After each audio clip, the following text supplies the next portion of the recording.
மக்களே, இன்னைக்கு வீடியோவில் என்ன பார்க்க போகிறோம்னா கடலைப்பருப்பு வடை தான் பார்க்க போகிறோம். அதுக்கு செய்ய தேவையான பொருளை பார்த்துக்கலாம். இப்போ ஃபஸ்ட்டு நம்ம கடலைப்பருப்பை ஊற வச்சுக்கலாம். நான் இதில் 1 கிளாஸ் கடலைப்பருப்பு 4 கிலோவுக்கு ஊற வைக்கிறேன். இது 1 மணி நேரம் ஊறட்டும். இது தண்ணி ஊற்றி ஊற வச்சுக்கிறேன். நான் ஒரு பெரிய சைஸ் வெங்காயம் பொடி பொடியாக கட் பண்ணி வச்சுருக்கிறேன். 5 பச்சை மிளகாய் சின்ன சின்னதாக கட் பண்ணி வச்சுருக்கிறேன். ஒரு கட்டி பூண்டு, 1/2 ஸ்பூன் சோம்பு, கருவேப்பிலை, கொத்தமல்லி கிள்ளி வச்சுருக்கிறேன். உப்பு தேவையான அளவு. வாங்க எப்படி செய்யறதுன்னு பார்த்துக்கலாம்.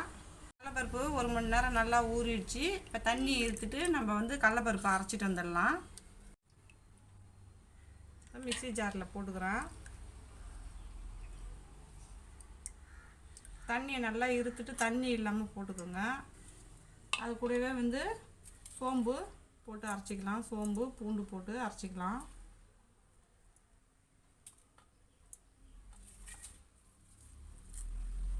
இப்போ இதை போய் நான் அரைச்சிட்டு வந்துடுறேன். இப்போ இந்த பழத்துக்கு அரைச்சிக்கோங்க. கொஞ்சம் குறைப்பா. ஒரு கிண்ணத்துக்கு மாற்றிக்கலாம். இது எல்லாத்தையும் ஒரு 1/2 ஸ்பூன் உப்பு போட்டுக்கிறேன். நான் நல்லா பிசைஞ்சு விட்டுக்குங்க. பச்சை மிளகாய் போட்டுக்கிறேன். நான் வெங்காயத்தையும் போட்டுக்கிறேன்.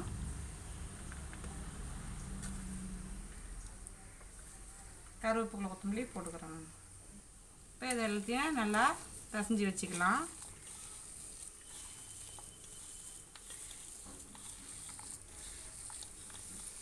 நல்லா பிசைஞ்சாச்சு. இப்போ சின்ன சின்ன உருண்டையாக நம்ம எடுத்து வடை போடலாம். பாருங்கள், இந்த மாதிரி உருண்டை பிடிச்சிக்குங்க.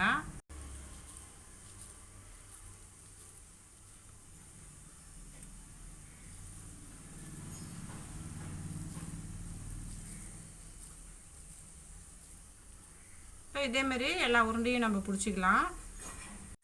இப்போ எண்ணெய் நல்லா காயிட்டோம். நம்ம வடை போட்டுக்கலாம். இப்போ இதை நல்லா இப்படி ப்ரெஸ் பண்ணுங்க.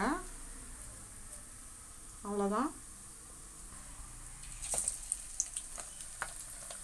இன்னொன்னையும் நம்ம இந்த மாதிரி ப்ரெஸ் பண்ணிக்கலாம். இதே மாதிரியே எல்லாத்தையும் போட்டுக்கலாம். வடையை திருப்பி போட்டுக்கலாம். நம்ம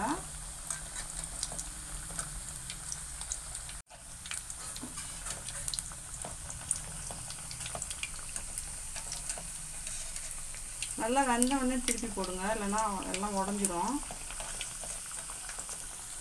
நம்ம சேனலில் நிறைய வடை ரெசிபிலாம் போட்டிருக்கோம். வாழைப்பூ வடை, ராகி வடை, உளுந்து வடை. இந்த வீடியோ வேண்டில் நாங்கள் கொடுக்குறோம். நீங்கள் போய் செக் பண்ணி பார்த்துக்குங்க.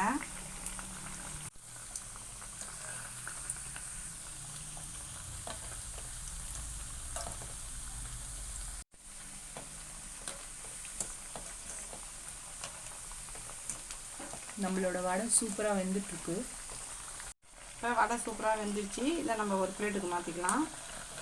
பாருங்கள், சூப்பராக வந்துருக்கு எல்லா வடையுமே. நம்ம எண்ணெயில் எப்பவுமே பொரிக்கிறப்ப கவனமாக போடணும், இல்லைன்னா கையில் தெரிச்சிடும். அதுமாரி ரொம்ப எண்ணெயும் காயக்கூடாது. போட்ட உடனே தீஞ்சிடும், உள்ளே வேகாது. மீடியம் ஃப்ளேம்லேயே வச்சு பொரிச்சிக்கலாம். நம்ம